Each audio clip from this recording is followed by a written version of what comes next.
हरिपुर नामक एक गांव में दो मित्र रहते थे, सोनालाल और बंसीलाल। मित्र, तुम दिन रात इतनी जी तोड़ मेहनत करते हो, पर फिर भी अपने परिवार का भरण पोषण नहीं कर पा रहे हो, क्या बात है? अरे भाई, मैं तुम्हें क्या बताऊं, मैं मेहनत तो बहुत करता हूँ, लेकिन जितनी मेहनत करता हूँ उतना अनाज मुझे नहीं मिल पाता। क्या करूं भाई, थोड़े से अनाज से ही मुझे घर का सारा खर्च उठाना पड़ता है। अब तुम ही बताओ मित्र, मैं क्या करूं? मेरे भाई, तुम बिल्कुल चिंता मत करो, मैं आज ही महाराज से बात करता हूँ। महाराज बड़े दयालु हैं, वो तुम्हें काम पर जरूर रख लेंगे। महाराज, सोनालाल बहुत ही ईमानदार है, वह हमारे साथ मिलकर इस बगीचे को और भी हरा भरा बना देगा। सोनालाल, तुम्हें अपने मित्र के साथ मिलकर हमारे बगीचे की देखभाल करनी है। इसके लिए मैं तुम्हें हर महीने 20 सोने की मोहरें दूंगा। यदि तुम यहाँ पर ईमानदारी से काम करोगे तो जल्दी ही तुम्हारी पगार बढ़ा दी जाएगी। जी महाराज, मैं पूरी ईमानदारी से आपका काम करूंगा। आपका बहुत बहुत धन्यवाद महाराज, जो आपने मुझे इस काबिल समझा। अगले ही दिन से सोनालाल अपने मित्र बंसीलाल के साथ काम करने लगता है। इसी प्रकार कई दिन गुजर जाते हैं। अरे मित्र, आज तुम्हें क्या हुआ? क्या आज तुम राजमहल नहीं जाओगे? अरे भाई, मैं तुम्हें क्या बताऊं, आज मेरी तबीयत कुछ ठीक नहीं लग रही है। आज तुम अकेले ही राजमहल चले जाओ। महाराज को कह देना कि मैं आज नहीं आ सकता। ठीक है मित्र, तुम अपना ख्याल रखना। ये कहकर सोनालाल उस दिन अकेले ही राजमहल चला जाता है और बगीचे में काम करने लगता है। उसे अकेला काम करते देखकर राजा उसके पास आता है। अरे सोनालाल, आज तुम अकेले ही बगीचे में काम कर रहे हो, आज बंसीलाल नहीं आया, क्या बात है? महाराज, आज बंसीलाल की तबीयत ठीक नहीं है, इसलिए वह काम पर नहीं आया है। अच्छा, कोई बात नहीं, तुम आराम से काम करो सोनालाल। आज तुम इस स्थान पर एक वृक्ष लगा देना, ठीक है? ठीक है महाराज, मैं अभी थोड़ी ही देर में यहाँ वृक्ष लगा दूंगा। सोनालाल की बात सुनकर राजा वहाँ से चला जाता है। मैंने सभी फूलों को पानी दे दिया है, चलो अब उस स्थान पर एक गड्ढा खोदकर एक वृक्ष लगा देता हूँ। इतना सोचकर सोनालाल गड्ढा खोदने लगता है।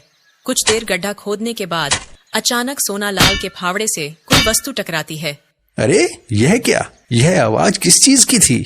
मुझे लगता है यहाँ पर कोई वस्तु है। ऐसा करता हूँ, जल्दी से इस स्थान को खोद देता हूँ और देखता हूँ कि यहाँ क्या है। सोनालाल जल्दी से उस स्थान को खोद देता है। अरे वाह, यह तो एक संदूक है।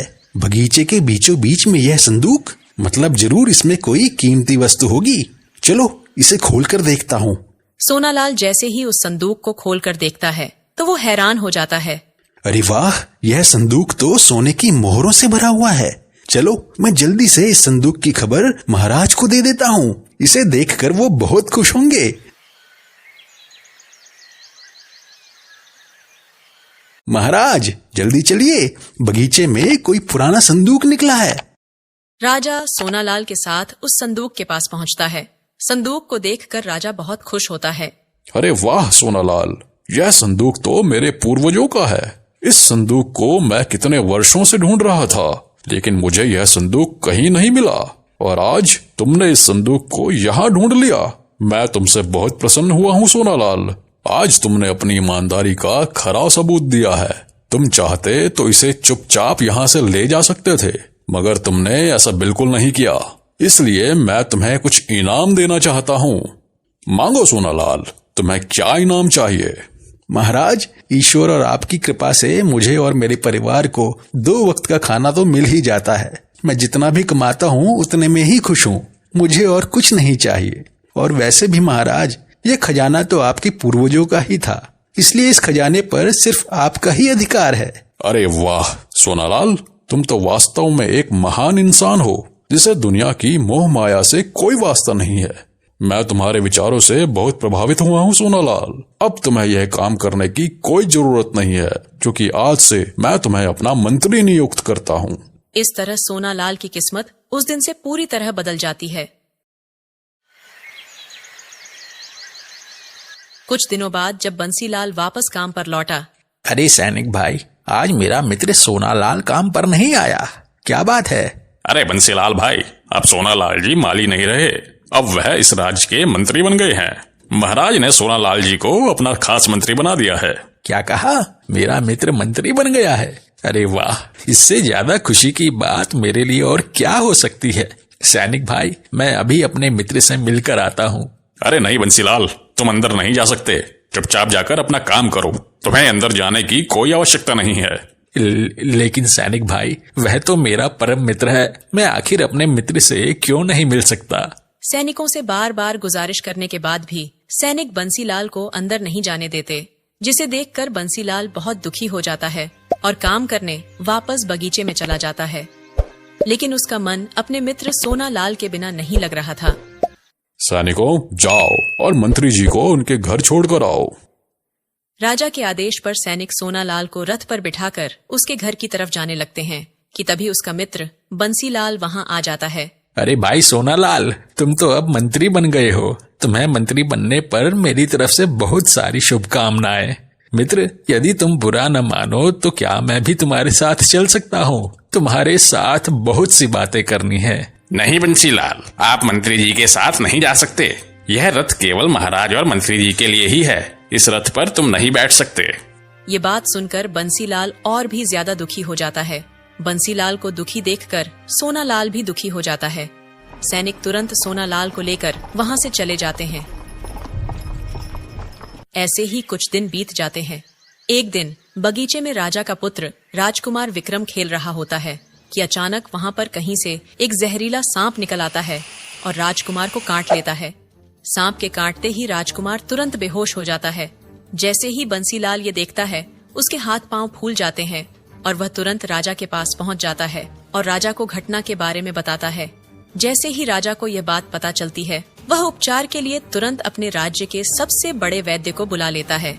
महाराज, राजकुमार को 5 दांत वाले एक विषैले सांप ने काटा है, जिसका विष मनुष्य को धीरे धीरे 1 सप्ताह में मार डालता है और इस विष का उपचार मेरे और इस संसार के किसी भी वैद्य के पास नहीं है।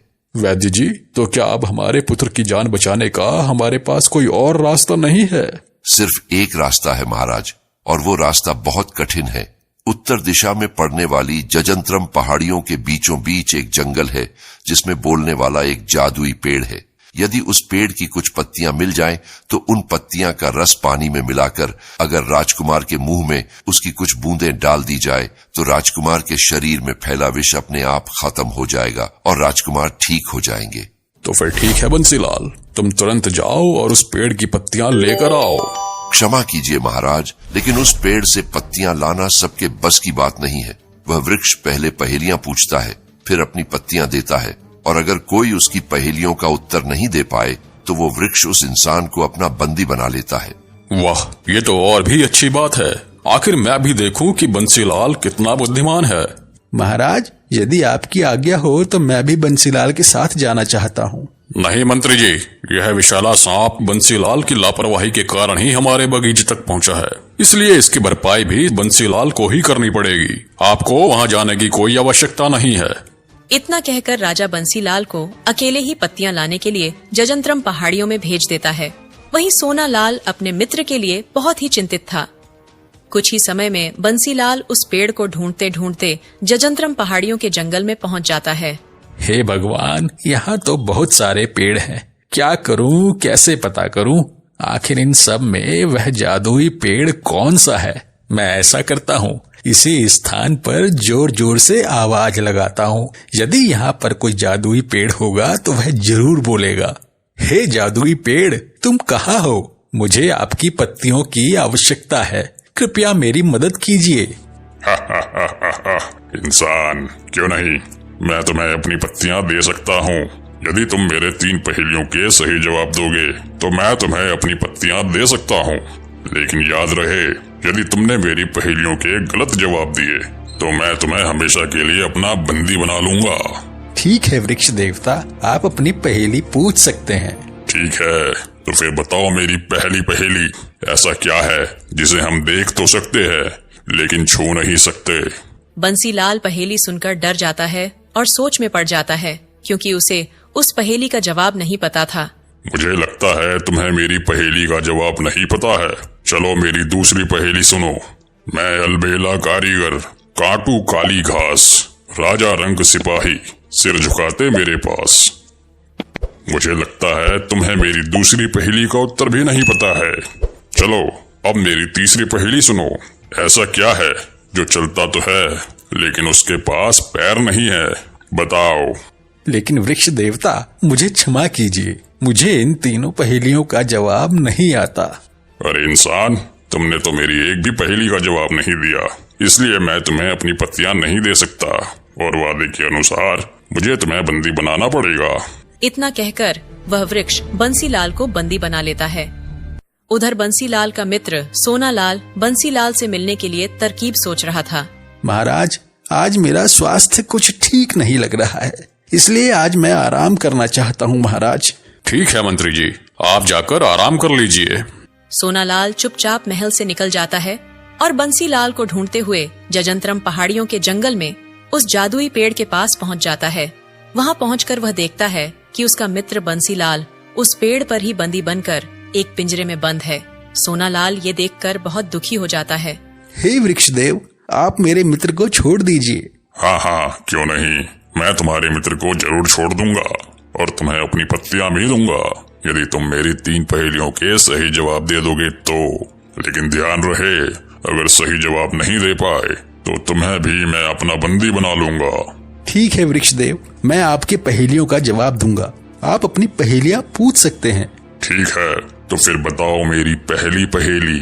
ऐसा क्या है जिसे हम देख तो सकते हैं लेकिन छू नहीं सकते? हे वृक्षदेव, इसका सही जवाब स्वप्न है। इंसान स्वप्न तो देख सकता है लेकिन इसे छू नहीं सकता। बिल्कुल सही जवाब। अब मेरी दूसरी पहेली सुनो। मैं अलबेला कारीगर, काटूं काली घास, राजा रंग सिपाही, सर झुकाते मेरे पास। हे वृक्षदेव, इसका सही उत्तर नाई है। नाई के सामने हर किसी को अपना सर झुकाकर ही बाल कटवाने पड़ते हैं। अरे वाह, तुम तो बहुत बुद्धिमान हो। अब मेरी तीसरी और आखिरी पहेली सुनो। ऐसा क्या है जो चलता तो है लेकिन उसके पैर नहीं है? बताओ। हे वृक्षदेव, इसका सही जवाब समय है, जो निरंतर चलता रहता है। अरे वाह, तुम तो वास्तव में बुद्धिमानी का प्रतीक हो। मैं तुमसे अत्यंत प्रसन्न हूँ, इसलिए मैं तुम्हारे मित्र को आजाद करता हूँ और इसके साथ ही तुम्हें अपनी दिव्य पत्तियां भी देता हूँ। ये कहकर वो जादुई पेड़ बंसीलाल को आजाद कर देता है। सोनालाल अपने मित्र बंसीलाल को अपने गले से लगा लेता है। मेरे मित्र, मैं मंत्री बनकर तुमसे कितना दूर हो गया था। मुझे मंत्री नहीं बनना है। पहले तो हम साथ में ही रहते थे, साथ में ही काम करते थे, लेकिन अब तो तुमसे मिलना भी मुश्किल हो जाता है। मैं आज ही महाराज को बोल दूंगा कि मुझे मंत्री नहीं बनना है, मैं माली बनकर ही खुश हूँ। फिर वो दोनों उस पेड़ की पत्तियां लेकर राज दरबार पहुंच जाते हैं और वो पत्तियां वैद्य को दे देते हैं। उन पत्तियों के उपचार से राजकुमार विक्रम बिल्कुल ठीक हो जाता है, जिसके बाद सोनालाल अपना मंत्री पद छोड़ने की बात राजा से करता है। लेकिन मंत्री जी, आप मंत्री क्यों नहीं बनना चाहते? इस पद के लिए तो लोग पागल हो जाते हैं, फिर आप ऐसा क्यों करना चाहते हो? महाराज, मैं मंत्री बनकर अपने मित्र को खोना नहीं चाहता। यदि मैं आज उस वृक्ष के पास नहीं जाता तो मेरा मित्र वापस लौटकर कभी नहीं आता। मैं मंत्री बनकर अपने मित्र से पूरी तरह अलग हो चुका हूँ। अब मैं अपने मित्र को खोना नहीं चाहता, इसलिए मैं मंत्री नहीं बनना चाहता महाराज। अगर इस पद के कारण मैं अपने मित्र से दूर हो जाऊं तो ऐसा पद मेरे किस काम का? इसलिए मुझे एक माली बनकर ही रहना है। सोनालाल की सारी बातें सुनकर राजा भी भावुक हो जाता है। वाह सोनालाल, वाह, तुम केवल नाम के ही नहीं बल्कि सच में खरा सोना हो। मैं तुम्हारी मित्रता को प्रणाम करता हूँ। आज से तुम हमेशा अपने मित्र के साथ ही रहोगे, परंतु माली बनकर नहीं बल्कि हमारे मंत्री बनकर। आज आप दोनों की वजह से ही हमारे पुत्र की जान बच पाई है, इसलिए आपके साथ साथ आज हम बंसीलाल को भी अपना मंत्री नियुक्त करते हैं। इस तरह सोनालाल और बंसीलाल पहले की तरह साथ साथ रहने लगते हैं और उनकी सच्ची दोस्ती उस राज्य में सभी के लिए एक मिसाल बन गई। दोस्तों, कहानी अच्छी लगी तो लाइक जरूर करें और ऐसी ही मजेदार कहानियों के लिए इस चैनल को सब्सक्राइब करना बिल्कुल न भूलें। तो मिलते हैं एक और अनोखी कहानी में। तब तक स्वस्थ रहें, मुस्कुराते रहें।